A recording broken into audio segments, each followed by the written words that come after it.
ನಮಸ್ಕಾರ ಸರ್. ನಮಸ್ಕಾರ. ಬಹುದೊಡ್ಡ ಸಂಚಲನ ಸೃಷ್ಟಿ ಮಾಡಿದ್ದಂದ್ರೆ ದಕ್ಷಿಣ ಕನ್ನಡ ಜಿಲ್ಲೆ ಬೆಳತಂಗಡಿಯಲ್ಲಿ ಒಂದು 14 ವರ್ಷದ ಹುಡುಗ ಸುಮಂತ್ ಅಂತ ಹೇಳಿ ಬೆಳಗ್ಗೆ 5 ಗಂಟೆಗೆ ಮನೆಯಿಂದ ಹೊರಟಂತವನು ಬಾವಿಯಲ್ಲಿ ಬಿದ್ದು ಸತ್ತ ಅನ್ನುವಂಥದ್ದು ಬಹುದೊಡ್ಡ ಸುದ್ದಿ. ತಾವು ಸರಿಸುಮಾರು ಮಾಬ್ಲೆ ಶೆಟ್ಟಿ ಅವರು ಅಂದ್ರೆ 3,000 ಪೋಸ್ಟ್ ಮಾರ್ಟಮ್ ಮಾಡಿದಂತವ್ರು, ವಿಶೇಷವಾಗಿ ಬೇಕಾದಷ್ಟು ಒಪಿನಿಯನ್ ಕೊಟ್ಟಂತವ್ರು, ತಮ್ಮ ಮೊಬೈಲ್ಗೂ ಆ ಗ್ರಾಮಸ್ಥರಿಂದ ಒಂದ್ 2-3 ಫೋಟೋಗಳು ಬರುತ್ತೆ. ಈ ಫೋಟೋ ನೋಡಿದಾಗ ತಮ್ಮ ಅಭಿಪ್ರಾಯ ಏನಿತ್ತು ಸರ್? ನಮಸ್ಕಾರ.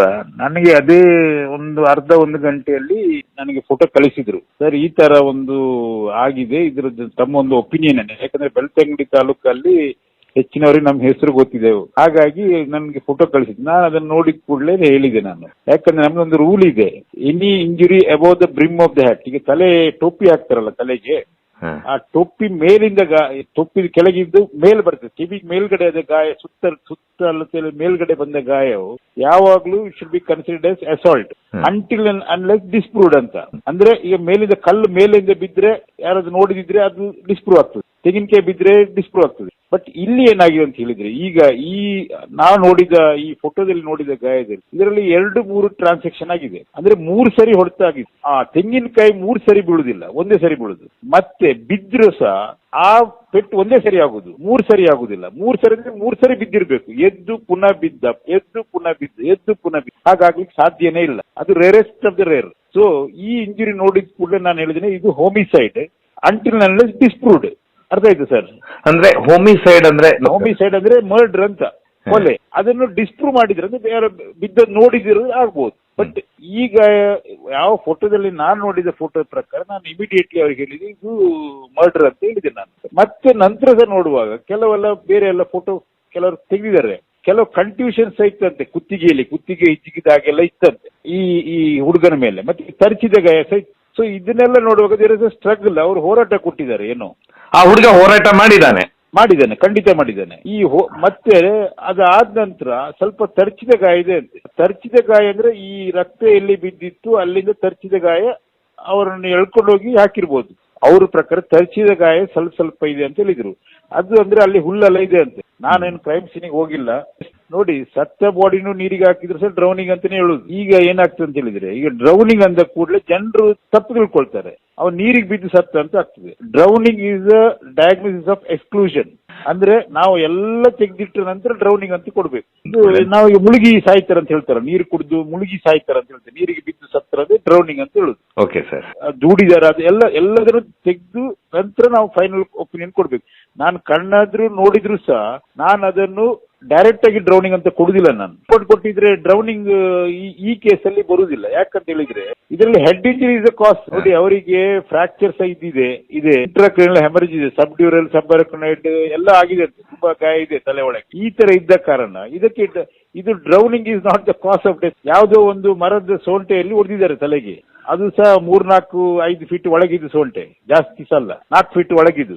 ಯಾಕಂದ್ರೆ ಅದು ಗಾಯ ಸದನ 4 ಇಂಚು ಹಾಗೆ ಕಾಣ್ತದೆ. ಅವ್ರ ತಂದೆನೂ ಹೇಳ್ತಾ ಇದ್ರು ಮುಂದೆ ಸ್ವಲ್ಪ ಗಾಯ ಆಗಿದೆ, ಹಿಂದೆ ಗಾಯ ಆಗಿದೆ ಅಂತಿದ್ರು. ಹೌದು, ಮುಂದೆ ಹಿಂದೆ 2 ಗಾಯ. ಅದೇ ನಾನು ಫೋಟೋದಲ್ಲಿ ಅದೇ ಹೇಳಿದಲ್ಲ, 2 ಟ್ರಾನ್ಸಾಕ್ಷನ್, 2 ಮತ್ತು ಹಿಂದಿದ ಗಾಯಲ್ಲಿ ಸ್ವಲ್ಪ ಓಪನ್ ಜಾಸ್ತಿ ಆಗಿದೆ. ಅದು 1 ಟ್ರಾನ್ಸಾಕ್ಷನ್, ಅದು 2 ಟ್ರಾನ್ಸಾಕ್ಷನ್. ನನ್ನ ಪ್ರಕಾರ 3 ಟ್ರಾನ್ಸಾಕ್ಷನ್ ಆಗಿದೆ. ನಾನು ಫೋಟೋದಲ್ಲಿ ಹೇಳುದು, ಚೆನ್ನಾಗಿ ಕಣ್ಣು ನೋಡಿದ್ರೆ ನಾನು ಕರೆಕ್ಟ್ ಆಗಿ ಹೇಳ್ತಿದ್ದೆ. ಬಟ್ ಈಗ ಫೋಟೋದಲ್ಲಿ ಇದ್ದ ಕಾರಣ ನೋಡಿ, ಫ್ರಾಕ್ಚರ್ ಆಗ್ಬೇಕಾದ್ರೆ ತಲೆಯನ್ನು ಅದು ಒಳ್ಳೆ ಬ್ಲಡ್ ಫೋರ್ಸ್ ಆಗಿರ್ಬೇಕು, ಸೋಂಟೆಯಲ್ಲೇ ಹೊಡೆದಿರ್ಬೇಕು. ಮರದ್ದು ಇದು ತುಂಡು ಇರ್ತದೆ, ಕೈ ಇದು ಲಾಟಿ ಈ ನಮ್ಮಲ್ಲಿ ಸೋಂಟೆ ಅಂತ ಹೇಳ್ತೇವೆ. ಈಗ ನಮ್ಮದು ಮರದ್ದೆಲ್ಲ ಬೋಗಿ ಮರದ್ದು ಸಿಗ್ತದಲ್ಲ, ಹೌದೌದು, ಆ ತರ ಅದ್ರಲ್ಲೇ ಹೊಡೆದಿರ್ಬೋದು ಅಂತಾರೆ. ಯಾಕಂದ್ರೆ ಆ ಪೆಟ್ಟು ನೋಡಿದ ಕೂಡಲೇನೆ. ಹೌದೌದು, ಬ್ಲಂಟ್ ಫೋರ್ಸ್ ಇಂಜುರಿ ಅಂತ ಅದಕ್ಕೆ ಕೇಳುದು. ಅದಾದ್ಮೇಲೆ ನಿಮಗೂ ನಿಮ್ಮ ಬಲ್ಲ ಮೂಲಗಳ ಪ್ರಕಾರ ನಿಮಗೂ ಕೆಲವೊಂದು ಡಿಸ್ಕಷನ್ ನಡೆದಿರ್ಬೋದಲ್ಲ ಸರ್ ಗ್ರೂಪ್ ಅಲ್ಲಿ, ಅವಾಗ ಏನಂತ ಬಂದಿರ್ಬೋದು? ಪೋಸ್ಟ್ ಮಾರ್ಟಮ್ ಮಾಡಿದವರು ಅದನ್ನು ಡಿಸ್ಕಸ್ ಮಾಡುದಿಲ್ಲ. ಯಾಕಂದ್ರೆ ಪೋಸ್ಟ್ ಮಾರ್ಟಮ್ ರಿಪೋರ್ಟ್ ಹೋಗಿರ್ತದೆ. ಯಾವುದಕ್ಕೆ ರಿಪೋರ್ಟ್ ಹೋದ ಮೇಲೆ ಇಟ್ ಬಿಕಮ್ಸ್ ಪಬ್ಲಿಕ್, ಅದನ್ನು ತಗೊಳ್ಬಹುದು. ಪಾರ್ಟಿಗೆ ಸಿಗ್ತದೆ. ಅದು ಪಾರ್ಟಿ ಸಿಕ್ಕಿದ ಮೇಲೆ 100% ತಂದು ಕೊಡ್ತಾರೆ ಅವರು. ಯಾಕೆ ಫೋಟೋ ಕಳಿಸಿದವರು ಸಹ ಅವರ ಸಂಬಂಧಿಕರು, ಆದ ಕಾರಣ ಕೊಡ್ತಾರೆ, ತಂದು ಕೊಡುವ ನನಗೆ 100% ಗ್ಯಾರಂಟಿ ಉಂಟು ಕೊಡ್ತಾರಂತ. ಇದರಲ್ಲಿ ನಾವು ಯಾವಾಗಲೂ ಅಟಾಪ್ಸಿ ಮಾಡುವಾಗ ನಮ್ದು ಕನ್ವಿಕ್ಷನ್ ಆಗ್ಬೇಕಂತ ಅಟಾಪ್ಸಿ ಹೋಗ್ಲೇಬೇಕು. ಯಾರು ಕೊಲೆ ಮಾಡಿದನೋ ಒಳಗೆ ಹೋಗ್ಬೇಕು. ಆ ರೀಸನ್ ನಾವು ಪೋಸ್ಟ್ ಮಾರ್ಟಮ್ ಒಪಿನಿಯನ್ ಕೊಡುದು. ಆರೋಪಿಗೆ ಶಿಕ್ಷೆ ಆಗ್ಲೇಬೇಕಂತ. ಯಾಕಂದ್ರೆ ಮುಂದೆ ಯಾವ ಪ್ರಶ್ನೆ ಕೋರ್ಟ್ ಅಲ್ಲಿ ಬರ್ತದೆ ಅಂತ ಹೇಳಿ ನಾವು ರಿಪೋರ್ಟ್ ತಯಾರಿ ಮಾಡ್ಬೇಕು. ಹೌದು, ಇದರಲ್ಲಿ ಯಾಕಂದ್ರೆ ಫಾರೆನ್ಸಿಕ್ ಸೈನ್ಸ್ ಎವಿಡೆನ್ಸ್ ಆಗುತ್ತೆ ಮುಂದೆ ಕೋರ್ಟ್ ಅಲ್ಲಿ. ಇದರಲ್ಲಿ ಇಲ್ಲ, ಇದರಲ್ಲಿ ನೋ ಐ ವಿಟ್ನೆಸ್. ಬೆಳಗ್ಗೆ 5 ಗಂಟೆಗೆ ಆಗಿರೋದ್ರಿಂದ. ಹೌದು. ಈಗ ಇನ್ನೊಂದು ಅಂದ್ರೆ crime scene reports are very very important.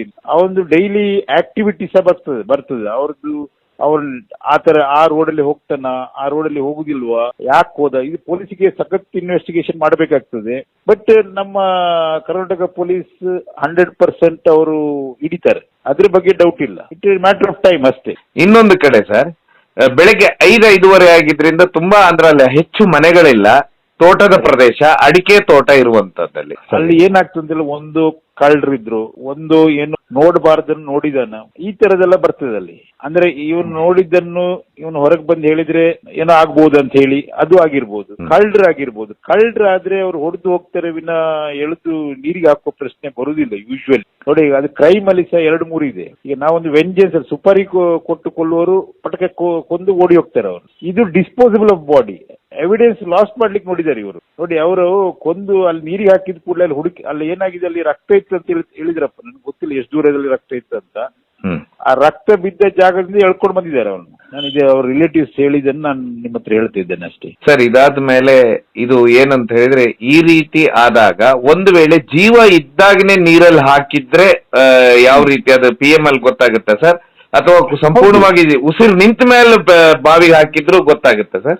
100% ಗೊತ್ತಾಗ್ತದೆ. ನೋಡಿ, ನೀರು ಜೀವ ಇದ್ದಾಗ ನೀರಿಗೆ ಹಾಕಿ ಅವರ ಬಾಯಲ್ಲಿ ನೊರೆ ಸಿಕ್ಕಾಪಟ್ಟೆ ಬರ್ಬೇಕಿತ್ತು. ನಾನು ನೋಡಿದ ಪ್ರಕಾರ ಫೋಟೋದಲ್ಲಿ ನೊರೆ ಅಷ್ಟು ಇರ್ಲಿಲ್ಲ. ಒಂದು ಜೀವ ಇದ್ದಾಗ ನೀರಿಗೆ ಹಾಕಿದ್ರೆ ನೀವು ಎದೆ ಮುಟ್ಟಿದ ಕೂಡಲೇ ನೊರೆ ಬರ್ತಾ ಇರ್ತದೆ. ನೀವು ಕ್ಲೀನ್ ಮಾಡಿದ್ರು ನೊರೆ ಬರ್ತಾ ಇರ್ತದೆ. ಇಲ್ಲಿ ಬರ್ತಿದ್ದು ಸ್ವಲ್ಪ ರಕ್ತ, ನೊರೆ ಬರ್ಲಿಲ್ಲ ಇಲ್ಲಿ. ನಾನು 1-2 ಫೋಟೋ ನೋಡಿದ್ರಲ್ಲಿ, ಮತ್ತೆ ಬೇರೆ ಫೋಟೋದಲ್ಲಿ ಕ್ಲೀನ್ ಮಾಡಿರ್ಬೋದು, ನನ್ಗೆ ಗೊತ್ತಿಲ್ಲ. ಬಟ್ ಡ್ರೌನಿಂಗ್ ಆದ್ರೆ ಯೂಶಲಿ ಗೊತ್ತಾಗ್ತದೆ, ಮುಳುಗಿ ಸತ್ತಾರೆ. ನೀರಲ್ಲಿ ಮುಳುಗಿ ಸತ್ರೆ ಮೂಗು ಬಾಯಲ್ಲಿ ನೊರೆ ಇರ್ತದೆ ತುಂಬಾ. ಇದು ಹೇಗೆ ನೊರೆ ಇರ್ತದೆ ಅಂತ ಹೇಳಿದ್ರೆ, ಒಂದು ನೀರು ಒಳಗೆ ಹೋಗುದು. ನೀರ್ ಇಸ್ ಎ ಫಾರಿನ್ ಪಾರ್ಟಿಕಲ್. ನೀರು ಒಳಗೆ ನಮ್ಮ ಹೊಟ್ಟೆ ಒಳಗೆ ಹೋದ್ರೆ ಪ್ರಾಬ್ಲಮ್ ಇಲ್ಲ. ಅದು ನೀರು ಶ್ವಾಸಕೋಶಕ್ಕೆ ಹೋಗ್ತದೆ. ಹೋದ ಕೂಡಲೇ ಅಲ್ಲಿ ಇರಿಟೇಷನ್ ಆಗ್ತದೆ. ಇರಿಟೇಷನ್ ಆದ ಕೂಡಲೇ ಅಲ್ಲಿ ಥಿಕ್ ಮ್ಯೂಕಸ್ ಫಾರ್ಮ್ ಆಗ್ತದೆ. ಪುನಃ ನೀವು ಮೇಲೆ ಬಂದಾಗ ಬ್ರೀತ್ ಮಾಡ್ತೀರಿ, ವೈಲೆಂಟ್ ಬ್ರೀದಿಂಗ್. ಗಾಳಿ, ಮ್ಯೂಕಸ್, ನೀರು, ಇದು 3 ಮಿಕ್ಸ್ ಗ್ರೈಂಡರ್ ಹಾಕಿ ಮಿಕ್ಸ್ ಮಾಡಿದಾಗ ಬರುತ್ತೆ ಫೋಮ್. ಅರ್ಥ ಆಯ್ತು ಸರ್? ಹೇಗೆ ಗೊತ್ತಾಯ್ತು. ನೊರೆ ಬರ್ತಾ ಇರುತ್ತೆ. ಅದು ತುಂಬಾ ನೊರೆ ಇರ್ತದೆ. ನೀವು ಕ್ಲೀನ್ ಮಾಡಿದ್ರು ಬರ್ತಾ ಇರ್ತದೆ. ಬಟ್ ಈ ಕೇಸಲ್ಲಿ ಇಲ್ಲ. ಯಾಕಂದ್ರೆ ನೀವು ಬಿದ್ದಾಗ ಅನ್ಕಾನ್ಶಿಯಸ್ ಆಗಿಯೇ ಬಿದ್ದಿದ್ದಾನೆ ನೀರಿಗೆ, ಹಾಗಾಗಿ ನೊರೆ ಹೆಚ್ಚಿಲ್ಲ. ನೋಡಿ, ತಲೆಗೆ ಏಟು ಬಿದ್ದು ಫ್ರಾಕ್ಚರ್ ಇದೆ, ಇಂಟ್ರಾಕ್ರೇನಿಯಲ್ ಹ್ಯಾಮರೇಜ್ ಇದೆ, ಸಬ್ಡ್ಯೂರಲ್ ಹ್ಯಾಮರೇಜ್ ಇದೆ, ಸಬ್ಆರ್ಕನಲ್ ಹ್ಯಾಮರೇಜ್ ಇದೆ, ಬ್ರೈನಿಗೆ ಪೆಟ್ಟಾಗಿದೆ. ಇದೆಲ್ಲರಿಂದ ಸತ್ತಿದ್ದಾನೆ ವಿನ ಮತ್ತೆ ಕುತ್ತಿಗೆಯಲ್ಲಿ ಗಾಯ ಇದೆ ಅಂತ ಯಾರು ಹೇಳಿದ್ರು. ಈ ತರ ಇರುವಾಗ ಅದು ನೀರಿಗೆ ಬಿದ್ದು ಸತ್ತ ಅಂತ ಹೇಳಲಿಕ್ಕೆ ಬರುದಿಲ್ಲ. ಇದೊಂದು ಡೌಟ್. ಬಟ್ ಈ ರೀತಿ ಹಿಂದೆ ನೀವ್ ಯಾವ್ದಾದ್ರು ಕೇಸ್ ನೋಡಿದ್ರ ಸರ್? ಹೌದು, ನಾವು ತುಂಬಾ ನೋಡಿದ್ವಿ ಈ ತರದ್ದು. ಈ ರೀತಿ ಮುಳುಗಿ ಇಲ್ಲೇ ಬಂಟ್ವಾಳದ ಒಂದು ಕೇಸಲ್ಲಿ ಭೂತಗಟ್ಟುವರದ್ದು ಏನೋ ಒಂದು ಇದರಲ್ಲಿ ಒಬ್ಬರನ್ನು ತಕೊಂಡೋಗಿ ನೇತ್ರಾವತಿಲಿ ಮುಳುಗಿಸಿ ಹಾಕಿದ್ರು. ಅದು ಆಫ್ಟರ್ 2-3 ಡೇಸ್ ಯಾರು ಹೇಳಿ ಗೊತ್ತಾಗಿ ಅದು ಮುಳುಗಿದಂತಿಲ್ಲ. ಯಾಕಂದ್ರೆ ಬಾಡಿ ಸಿಕ್ಕಿದ್ದು 36 ಗಂಟೆ ನಂತರ. ಬಾಡಿ 36 ಗಂಟೆ ನಂತರ ಕೊಳಿಲಿಕ್ಕೆ ಸ್ಟಾರ್ಟ್ ಆಗ್ತದೆ. ಅವಾಗ ಗೊತ್ತಾಗ್ಲಿಲ್ಲ. ಅದು ಸಹ ಕೇಸ್ ಬಿದ್ದೋಯ್ತು. ಅದು ಡ್ರೌನಿಂಗ್ ಅಂತಾನೆ ಕೊಟ್ಟದ್ದು. ಅದಕ್ಕೆ ಡ್ರೌನಿಂಗ್ ಅಂತ ಯಾವಾಗ ಕೊಡ್ತೀರಿ ಅವಾಗ ಕೇಸ್ ಬಿದ್ದೇ ಹೋಗ್ತದೆ. ಇದು ಡೌಟ್ಫುಲ್ ಡೆತ್ ಅಂತ 174(3)(4) ಅಲ್ಲಿ ಮಾಡಿದಾರಂತ ಸುದ್ದಿ ನನಗೆ. BNS ಅಲ್ಲಿ ಬೇರೆ ಮಾಡಿದ್ದಾರೆ. BNSS ಅಲ್ಲಿ ಬೇರೆ ಅದೇ ಡೌಟ್ಫುಲ್ ಡೆತ್ ಹಾಕಿದ್ದಾರೆ. ಅಲ್ಲಿ ಡೌಟ್ಫುಲ್ ಬರೋ ಪ್ರಶ್ನೆನೇ ಇಲ್ಲ ಇದರಲ್ಲಿ. ಯಾಕಂದ್ರೆ in the scene itself it was very clear, it is a homicide, ಕೊಲೆನೆ. ಆಮೇಲೆ ಎಲ್ಲ ಹರಿಬರಿಯಲ್ಲಿ ಆಗಿದೆ. ಅವರು ಕಾಲು ಕೆಡವಿ ಬಾವಿ ಬಿದ್ದರೆ ಚಪ್ಪಲ್ ಇರುವುದಿಲ್ಲ ಇತ್ತು. ಚಪ್ಪಲ್ ಹಾಕೊಂಡೇ ಬಿದ್ದಿದ್ದಾನೆ ಅವನು. ಇದೆಲ್ಲ ಏನಂತ ಹೇಳಿದ್ರೆ ಎಳ್ಕೊಂಡು ಹೋಗಿದ್ದು ಪಟ್ಟಕ್ಕೆ ಹಾಕಿ ಬಿಟ್ಟಿದ್ದಾರೆ. ಇದು ಕಳ್ಳಕಾಕರಿಂದ ಆಗುವ ಕೆಲಸ ಅಲ್ಲ ಇದು. ಅವರಿಗೆ ಇದಲ್ಲ, ಇದು ಏನೋ ಒಂದು ವೆಂಜೆನ್ಸ್, ಏನೋ ನೋಡಬಾರ್ದ ನೋಡಿದಾನೆ, ಏನೋ ಆ ತರದ್ದು ಇವರನ್ನು ಮುಗಿಸ್ಬೇಕು, ಆ ತರದವರು ಮಾಡಿದ್ದಾರೆ. ಸ್ಟ್ರಗಲ್ ಮಾಡಿದ್ದಾನೆ, ಅವನು ಕುತ್ತಿಗೆ ಹಿಡಿದಿದ್ದಾರೆ, ಅವನನ್ನು ಹೊಡೆದಾಟ ಆಗಿದೆ, ಸ್ವಲ್ಪ ಸ್ಟ್ರಗಲ್ ಮಾಡಿದ್ದಾನೆ, ಕಷ್ಟನು ಪಟ್ಟಿದ್ದಾನೆ. ಅದು ಮುಂಜಾನೆ ಸಮಯ, ಅಲ್ಲಿ ಯಾರು ಇಲ್ಲ. ಒಂದ್ ವೇಳೆ ಅವನು ನೋಡಿದ್ದು ಹೊರಗೆ ಎಲ್ಲಾದ್ರೂ ಹೇಳ್ಬಿಟ್ಟಾದ್ರೆ ನಮ್ಮ ಮರ್ಯಾದೆ ಹೋಗುತ್ತನ್ನುವಂತ ಪರಿಸ್ಥಿತಿ ಏನಾದ್ರೂ ಉದ್ಭವ ಆಗಿರ್ಬೋದು. ಇನ್ನೀಗ ಈ ಡಾಗ್ ಸ್ಕ್ವಾಡ್ ಅಲ್ಲಿ ಏನಾಗಿದೆ ನನ್ಗೆ ಗೊತ್ತಿಲ್ಲ. ನಾಯಿ ಬಂದು ಹೋಗಿದೆ ನನ್ಗೆ ಗೊತ್ತಿಲ್ಲ. ಡಾಗ್ ಸ್ಕ್ವಾಡ್ ಅಲ್ಲಿ ಡೆಫಿನೆಟ್ಲಿ ಡಾಗ್ ಕೂಡ ಹೆಲ್ಪ್ಡ್. ನಾಯಿ ಪೊಲೀಸ್ ಡಾಗ್ ಸ್ಕ್ವಾಡ್ ಇದೆಯಲ್ಲ, ಹಾ ಸರ್, ಅದ್ರ ಬಗ್ಗೆ ನನ್ಗೆ ಗೊತ್ತಿಲ್ಲ ಏನಂತ, ಅದು ಎಲ್ಲಿವರೆಗೆ ಹೋಯ್ತು ಅಂತ ನನ್ಗೆ ಗೊತ್ತಿಲ್ಲ. ಇದು ಮೀಡಿಯಾದಲ್ಲಿ ಮತ್ತೆ ಅಲ್ಲಿ ಇದ್ದವ್ರು ಹೇಳಿದ್ದನ್ನು ನಾನು ಕೇಳಿದ್ದು ಅಷ್ಟೇ. ಅದ್ರ ಮೇಲೆ ನಾನು ನಿಮ್ಗೆ ಫೋಟೋ ನೋಡಿ ನಾನು ಹೇಳಿದ್ದು. ಆ ಫೋಟೋಗ್ರಾಫ್ಸ್ ನೋಡಿದಾಗ ನಿಮ್ಗೆ ಅನ್ಸಿತ್ತು? ನಾನು ಇಮಿಡಿಯೇಟ್ಲಿ ಹೇಳಿದ್ದೇನೆ, ಯಾಕಂದ್ರೆ ನಮ್ದೊಂದು ಡಿಕ್ಟಮ್ ಇದೆ, any injury above the brim of the act homicide until unless disproved. ನೀರು ಒಳಗೆ ಹೋದ ಕೂಡಲೇ ಡ್ರೌನಿಂಗ್ ಅಂತ, ಸತ್ತ ಬಾಡಿ 24-48 ಗಂಟೆ ನೀರಲ್ಲಿ ಇದ್ರೆ ಒಳಗೆ ಸರಿ ಹೋಗಿರ್ತದೆ. ಅದು ಡ್ರೌನಿಂಗ್ ಇಸ್ ವೆರಿ ಡಿಫಿಕಲ್ಟ್. ಇದು ನಾವು ನೋಡಿದ್ರೆ ಮಾತ್ರ ಡ್ರೌನಿಂಗ್ ಅಂತ ಕೊಡ್ಬೋದು ವಿನ ನಾನೇ ನೋಡಿದ್ರೆ ನಾವು ಅದಕ್ಕೆ could not be ruled out ಅಂತ ಕೊಡುದು ಯಾವಾಗ್ಲೂ. ಅಂತ ಹೇಳಿದ್ರೆ ನಾವು ಕಣ್ಣಾರೆ ಕಂಡಿದ್ರೂನು ಕೊಡುವಾಗ ನೋಡಿ ಕೊಡ್ಬೇಕಾಗತ್ತೆ. Drowning is very difficult. Hanging ಎಲ್ಲ ಸುಲಭ ಕೊಡ್ಬೋದು, ಫೈಂಡಿಂಗ್ಸ್ ಇದೆ 1 2 3 4 ಅಂತ. ಇದ್ರ ಡ್ರೌನಿಂಗ್ ಅಲ್ಲಿ ಆಗಿಲ್ಲ. Drowning is exclusion of all other. Electric shock ಆಗಿದೆ ಅವನಿಗೆ, ಅದು ಗೊತ್ತಿಲ್ಲ ನಮ್ಗೆ.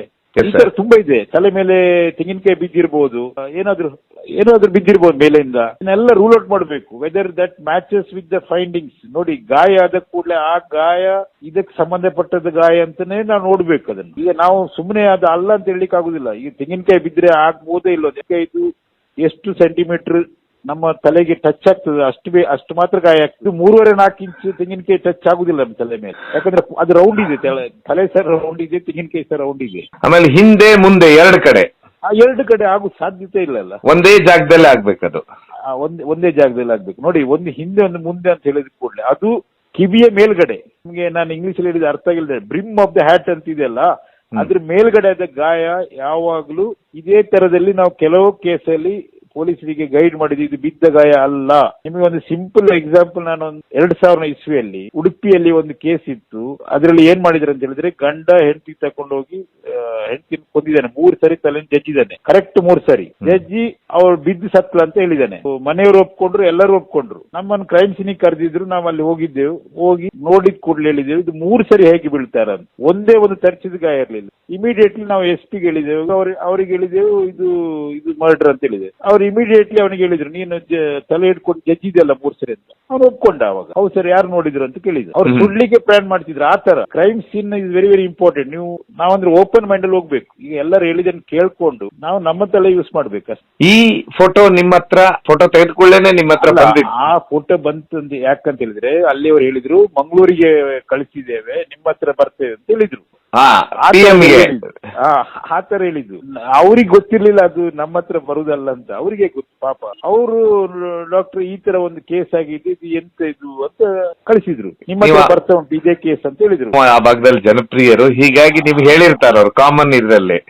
ಹೀಗಾಗಿ ಅವ್ರು ಏನ್ ಮಾಡ್ಬಿಟ್ಟಿರ್ತಾರೆ, ಸಡನ್ ಆಗಿ ಫೋಟೋ ನಿಮಗೆ ಕಳಿಸ್ಬಿಟ್ಟಿರ್ತಾರೆ. ಅಲ್ಲಿ ಏನಾಗಿದೆ ಅಂತ, ಕೆಲವು ಲೀಡರ್ಗಳು ಎಲ್ಲ ಯಾರು ಇದಕ್ಕೆ ಹೋಗಿದ್ರಂತೆ, ಯಾವ್ದು ಶಬರಿಮಲೆಗೆ ಹೋಗಿದ್ರು. ಹಾಗಾಗಿ ಆ ಕೇಸ್ ನಿಮ್ಮಲ್ಲಿ ಬರ್ಲಿಲ್ಲ. ಆದ್ಮೇಲೆ ನಂತರ 1 ದಿವಸ ನಂತರ ಯಾರೋ ಬಂದು ಹೇಳಿದ್ರು, ಪುನಃ ಫೋನ್ ಮಾಡಿದ್ರು, ಸರ್ ಅದು ನಿಮ್ಮಲ್ಲಿ ಬರ್ಲಿಲ್ಲ, ಅದು ಹೀಗಾಗಿದೆ ಹಾಗಾಗಿ. ನಾನು ಅವ್ರಿಗೆ ಅದೇ ದಿವಸ ನನಗೆ ಫೋಟೋ ಬಂದು 15 ನಿಮಿಷದಲ್ಲಿ ನಾನು ಅವ್ರಿಗೆ ಹೇಳಿದ್ದೇನೆ, ಇದು ಹೋಮಿಸೈಡ್ ಅಂತ. ಪರ್ಟಿಕ್ಯುಲರ್ ಆಗಿ ಆ ಫೋಟೋ ಕಳಿಸಿದ್ದೇ ನಿಮ್ಗೆ PM ಕಳಿಸ್ತಾ ಇದ್ದೇವೆ ಅನ್ನುವಂಥದ್ದು ಅವ್ರ ತಲೆಯಲ್ಲಿದ್ದು ನೀವೇ ಮಾಡ್ತೀರಾ ಅನ್ನೋದಕ್ಕೆ ಕಳಿಸಿದ್ರು. ಹೀಗಾಗಿ ನಿಮ್ಗೆ ಅಷ್ಟು ಡಿಟೇಲ್ ಆಗಿ ನೋಡ್ಲಿಕ್ಕೆ ಆಯ್ತು. ಅಷ್ಟೇ ಅದೇ ಒಂದು ಕಾರಣಕ್ಕೆ ಕಳಿಸಿದ್ದು. ಅದೇ ಒಂದು ಕಾರಣಕ್ಕೆ, ಹೀಗಾಗಿ ನಿಮ್ಗೆ ಡಿಟೇಲ್ ನೋಡ್ಲಿಕ್ಕೆ ಆಯ್ತದು. ಹೌದೌದು. ಯಾಕಂದ್ರೆ ಅವ್ರು PM ರಿಪೋರ್ಟ್ಗೋಸ್ಕರನೇ ಕಳಿಸಿದಾಗ, ಸರ್ ನೀವು ಇಲ್ಲಿವರೆಗೆ ಒಂದು 3000 ಮೇಲಾಗಿದ್ದೇನೆ ಸರ್ ತಾವು ಮಾಡಿದಂಥದ್ದು? ಹೌದು, ಆಗಿದೆ. PM ಹೌದು. ಈ ರೀತಿಯ ನೀವು ಅದರಲ್ಲಿ ಸಾವಿರಾರು ಕೇಸ್ ನೋಡಿರ್ತೀರಾ? ಅಲ್ಲ, ನೋಡಿರ್ತೇವೆ ನಾವು, ಪಾರ್ಟ್ ಆಫ್ ಮೈ ಜಾಬ್ ಅಲ್ಲ.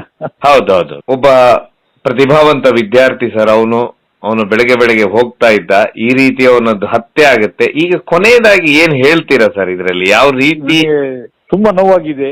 ಯಾರು ಸತ್ರು ನಮ್ಗೆ ಬೇಜಾರು, ನಮ್ಗೆ ತುಂಬಾ ನೋವಾಗ್ತದೆ. ಯಾವ ಧರ್ಮ, ಯಾವ ಜಾತಿಯ ಹೆಂಗಸು ಗಂಡಸು ಮಕ್ಕಳು ಮರಿ ಯಾವ ನೋಡಿದಾಗ ನಮ್ಗೆ ಫಸ್ಟ್ ನಮ್ಮ ಮನಸ್ಸಿಗೆ ತುಂಬಾ ಆಘಾತ ಆಗ್ತದೆ. ಅದಕ್ಕೋಸ್ಕರ ನಾವು ಜಸ್ಟಿಸ್ ಕೊಡ್ಬೇಕಂತ ಒಂದೇ ರೀಸನ್ಗೋಸ್ಕರ ನಮ್ಮ ಪ್ರಯತ್ನ ಪಡುವುದು ಯಾವಾಗ್ಲೂ. ಅದಕ್ಕೋಸ್ಕರ ನಾವು ಡಿಟೇಲ್ ಆಗಿ ನೋಡುದು. ನಾವು ಕೊಲೆ ಕೇಸಲ್ಲಂತೂ ನಾವು ಕೋರ್ಟಲ್ಲಿ ಹೇಗೆ ಮಾತಾಡಬೇಕಂತ ಆ ಪ್ರಕಾರವಾಗಿ ನಾವು ರಿಪೋರ್ಟ್ ಕೊಡ್ಬೇಕು.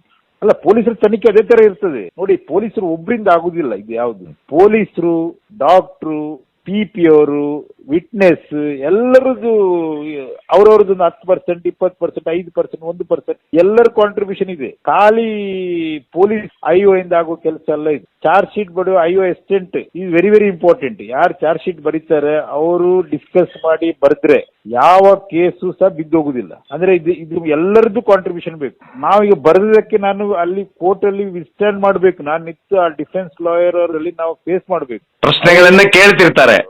ಒಂದೆರಡು ಪ್ರಶ್ನೆ ಅಲ್ಲ, ಗಂಟೆಗಟ್ಟಲೆ. ಕೆಲವು ಕೇಸಲ್ಲಿ 16-15 ಗಂಟೆ ಕೇಳಿ 3-4 ದಿವಸ ಕೇಳಿದ್ದಾರೆ. ನಮ್ಮನ್ನು ನಿಲ್ಲಿಸ್ತಾರೆ ಕೋರ್ಟಲ್ಲಿ. ಸರ್, ನಮ್ಮನ್ನು ಕೋರ್ಟಲ್ಲಿ 11:30 2 ಗಂಟೆ ನಿಂತಿದ್ದ ಕೇಸ್ ತುಂಬಾ ಇದೆ. ಅದಾಗಿ ಒಂದ್ಸರಿ ಮುಗಿಲಿಲ್ಲ, ಇನ್ನೊಮ್ಮೆ ಬಾಪ ಅಂತ, ಇನ್ನೊಮ್ಮೆ ನಿಲ್ಲಿಸ್ತಾರೆ, ಇನ್ನೊಮ್ಮೆ ಬಾಪ, ಹೀಗೆ ಈ ತರದ್ದು. ಕೆಲವು ಕೇಸಲ್ಲಿ ಕೇಳುದಿಲ್ಲ, ಕೆಲವು ಕೇಸಲ್ಲಿ ಕೇಳ್ತಾರೆ. ಕ್ರಾಸ್ ಎಕ್ಸಾಮಿನೇಷನ್ ಡಬಲ್ ಎಸ್ ಸಾರ್ಡ್, ಎರಡು ಕಡೆ, ಅದು ಆ ಕಡೆ ಸಹ ಬೀಳ್ಬೋದು, ಈ ಕಡೆ ಸಹ ಬೀಳ್ಬೋದು. ಅರ್ಥ ಆಯ್ತು ಸರ್ ಹೇಳಿದ್ ನಾನು? ಈ ಕೇಸು ನೀವು ನೋಡಿದ್ರಲ್ಲ ಸರ್, ಈ ಫೋಟೋಗ್ರಾಫ್ಸ್, ಕೊನೆಯದಾಗಿ ನೀವೇನ್ ಹೇಳ್ಬೇಕಂತೀರಾ? ಯಾವ ರೀತಿ ತನಿಖೆ ಆಗಬೇಕು, ಆ ಹುಡುಗನ ನ್ಯಾಯ ಸಿಗುತ್ತೆ ಅಂತೀರಾ? 100% ದಕ್ಷಿಣ ಕನ್ನಡ ಜಿಲ್ಲೆ ಪೊಲೀಸರು 100% ಹಿಡಿತಾರೆ. It's matter of time. ಒಂದ್ ದಿವಸ ಲೇಟ್ ಆಗ್ಬೋದು, ಒಂದ್ ವಾರ ಲೇಟ್ ಆಗ್ಬೋದು, ಒಂದ್ ತಿಂಗಳು ಲೇಟ್ ಆಗ್ಬೋದು, ಬಟ್ ಖಂಡಿತ ಹಿಡಿತಾರೆ. ಜಸ್ಟಿಸ್ ಸಿಕ್ಕೇ ಸಿಗ್ತದೆ. ಸೊ ಅವನಿಗೆ ಏನ್ ತಲೆಗೆ ಅಥವಾ ಎಲ್ಲ ಹಿಂದ್ಗಡೆ ಬಿದ್ದಿದೆ, ಅದ್ರ ಬಗ್ಗೆ ಒಂದು ಇದಾಗಬೇಕಂತೀರಾ? ಸಂಪೂರ್ಣವಾಗಿ ತನಿಖೆ ಆಗ್ಬೇಕಂತೀರಾ? ಹೌದು, ಇದು ಕೊಲೆದ ಕಣ್ಣ ತನಿಖೆ ಆಗ್ಲೇಬೇಕಲ್ಲ. ಯಾಕಂದ್ರೆ ಸ್ವಲ್ಪ ಜನ ಸುಳ್ಳು ಸುದ್ದಿ ಹಬ್ಸಿದ್ರು ಸರ್, ಚಿರತೆ ದಾಳಿ ಅಂತ ಹೇಳಿ. ಅದಕ್ಕೆ ಇಲ್ಲ, ಚಿರತೆ ದಾಳಿಗೆ ಇದಕ್ಕೂ ಸಂಬಂಧ ಇಲ್ಲ. ಚಿರತೆ ದಾಳಿಗೆ ನೋಡಿ, ಮೊನ್ನೆ ಒಂದ್ಸರಿ ನಾಯಿ ಕಚ್ಚಿ ಸತ್ತೋದ್ರಿ ಇಲ್ಲಿ ಮಂಗಳೂರು ಹತ್ರ. ಹೌದು, ಉಳ್ಳಾಲ. ಅದು ನಾನೇ ಹೋಗಿ ಹೇಳಿದ್ದು, ಇದು ನಾಯಿ ಕಚ್ಚಿ ಸತ್ತದ ಅಂತ. ನಾನು ನೋಡಿ 5 ನಿಮಿಷದಲ್ಲಿ ನಾಯಿ ಕಚ್ಚಿ ಸತ್ತ ಅಂತ ಹೇಳಿದ್ದೇನೆ. ನಾನು ಕಮಿಷನರ್ ಹತ್ರ ನಾನೇ ಮಾತಾಡಿ ಹೇಳಿದೆ ನಾಯಿ ಕಚ್ಚಿ ಸತ್ತಿದೆ ಅಂತ. ವಿದಿನ್ 5 ಮಿನಿಟ್ಸ್ ಹೇಳಿದ್ದೇವೆ. ಅಲ್ಲಿ ಸಹ ಅದು ನೋಡಿ, ಬಾಡಿ ಮುಸ್ಲಿಮರ ಮನೆ ಬಾಗಿಲು ಹತ್ರ ಬಿದ್ದಿತ್ತು, ಹಿಂದೂ ಬಾಡಿ.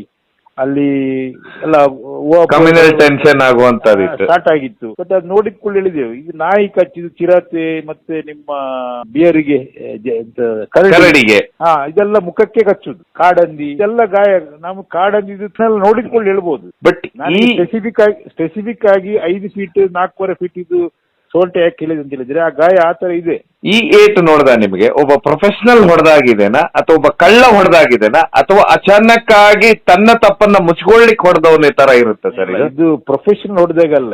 ಇದು ಪ್ರೊಫೆಷನಲ್ ಹೊಡೆದಿದ್ರೆ ರಪ್ ಎರಡು ಒಂದೇ ಸೈಡಿಗೆ ಅಕ್ಕಪಕ್ಕ ಬೀಳ್ತಿತ್ತು. ಇದು ಒಂದು ಹಿಂದೆ ಒಂದು ಮುಂದೆ. ಅದರರ್ಥ ಯಾರೋ ತನ್ನ ತಪ್ಪನ್ನ ನೋಡಿದಕ್ ಮುಚ್ಕೊಳ್ಳೋದಕ್ಕೆ ಅಷ್ಟೇ ಅವಸರಲ್ಲಿ ಮಾಡಿದಾನೆ. ಮತ್ತೆ ಅವನ ಅಷ್ಟು ಟೈಮ್ ಇತ್ತು ಇದನ್ನು ತಕೊಂಡೋಗಿ ಕೆರೆಗೆ ಹಾಕ್ಲಿಕ್ಕೆ. ಇದು ಕಳ್ಳ ಆದ್ರೆ ಹೊಡಿತಾನೆ, ಓಡಿ ಹೋಗ್ತಾನೆ. ಅಲ್ಲ, ಅವ್ನು ಹೊಡಿತಾನೆ ಅಷ್ಟೇ. ನಿಮಗೆ ಸತ್ತೋದನ್ನ ಬದುಕಿದನ್ನ ನೋಡುದು ಸಹ ಇಲ್ಲ, ಇದು ಓಡ್ತಾನೆ. ನಮ್ಗೆ ನಾವು ನೋಡಿದ್ಕೊಳ್ಳಿ ಹೇಳ್ತೇವೆ, ಇದು ಸುಪಾರಿ ಕಿಲ್ಲಿಂಗ, ಇದು ವೆಂಜನ್ಸ್ ಅಲ್ಲಿ ಇದು ಹೆಣ್ಣು ಹೊಣ್ಣು ಮಣ್ಣು, ಈ ತರದಲ್ಲಿ ಇದು ಯಾವ್ದ್ರಿಂದ ಆಗಿದೆ ಅಂತ ನಾವು ಹೇಳ್ತೇವೆ ಇಮಿಡಿಯೇಟ್ಲಿ.